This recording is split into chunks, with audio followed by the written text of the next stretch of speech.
All right, so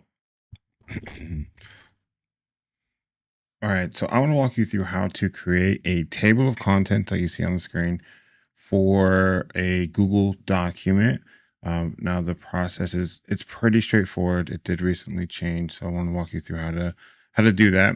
First, I'm going to actually get rid of this one so that we can recreate it.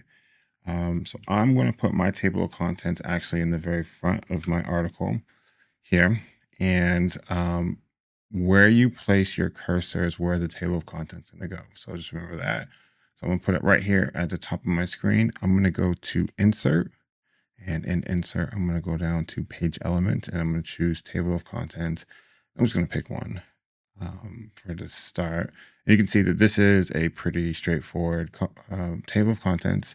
You can see that it's pulling up my H1s, my H2s, and my H3s. So if you look, the introduction here is in heading 1. The purpose is a heading 2. Heading 1. This is, I just had ChatGPT make this, so you're never really going to have this many H1s. They're all going to be H2s, really. Typically, I'm not 100% sure, but if this was made for web, we would only have one H1s and the rest would be H2s. Maybe it's different for stuff that's not for web, but let's neither here nor there.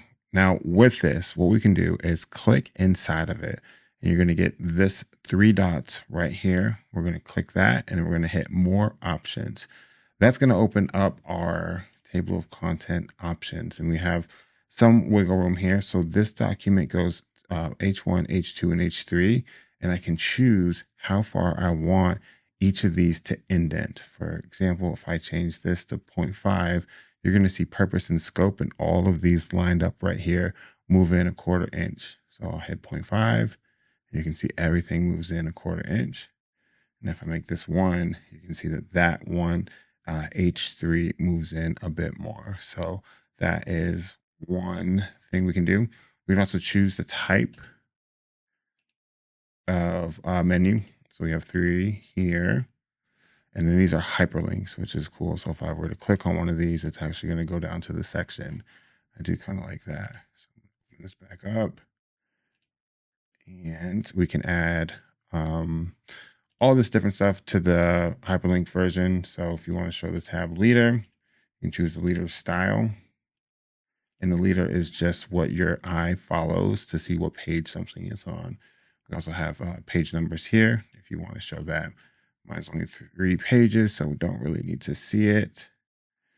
But yeah, that is how we're going to make a very simple table of contents here inside of Google Docs. So I hope this helps, guys. If it does, if you could like and subscribe, and I'll see you next time. Bye.